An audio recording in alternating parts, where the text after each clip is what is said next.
नमस्कार बंधुरा आमार प्रिय हेसेले सबाइके स्वागत।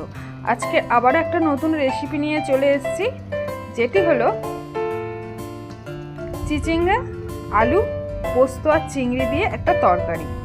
ताहले चलो प्रथमेई चिचिंगा और आलूटाके केटे निई।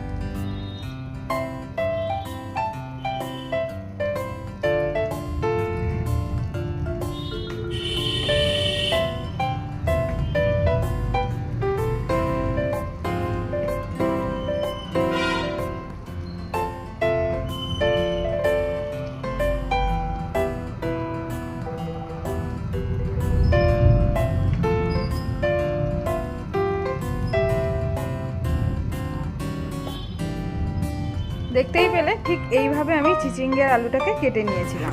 এবার পোস্তটাকে আমি বেটে নিই। আমি এখানে শিলনোড়ায় বেটেছিলাম, তোমরা পারলে মিক্সিতেও বাটতে পারো। একটু দানা দানা থাকবে, এইভাবে বাটবে, তাহলে মুখের মধ্যে পড়লে খেতে ভালো লাগবে। তাহলে পোস্ত আমার বাটা হয়ে গেছে। এবার কড়াইয়ে তেল দিয়ে বেটে রাখা পোস্তটাকে ভালো করে ভেজে নেব, একটু নুন আর হলুদ দিয়ে।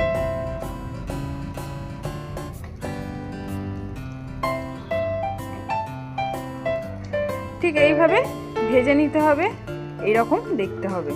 আবারও কড়াই তেল দিয়ে আমি আলুগুলোকে ভেজে নেব, সামান্য নুন আর হলুদ দিয়ে, যেমন আলু ভাজা করে তেমনই ভেজে নেব। আলু আমার ভাজা হয়ে গেছে। এবার আবারও একটু কড়াই তেল দিয়ে আমি চিচিঙ্গাগুলোকে নুন আর হলুদ দিয়ে ভেজে নেব। ভাজলে কি হবে, সবজি থেকে যে কাঁচা একটা গন্ধ সেটা চলে যাবে। চিচিঙ্গা ভাজা হয়ে গেলে ভেজে রাখা আলু, ভেজে রাখা চিংড়ি আর ভেজে রাখা পোস্তটাকে দিয়ে দেব। তার সঙ্গে দেব লঙ্কার গুঁড়ো, কাঁচা লঙ্কা। যেহেতু নুন দিয়ে ওগুলো ভেজেছিলাম আর নুন দেব না, দেব একটু স্বাদ মতো মিষ্টি দিয়ে ভালো করে একটু কষিয়ে নেব।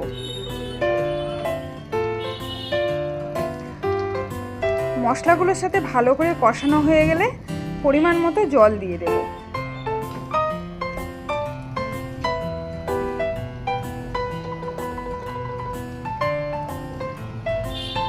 চিচিঙ্গা আলু চিংড়ি সব ভালো মতো সিদ্ধ হয়ে গেছে।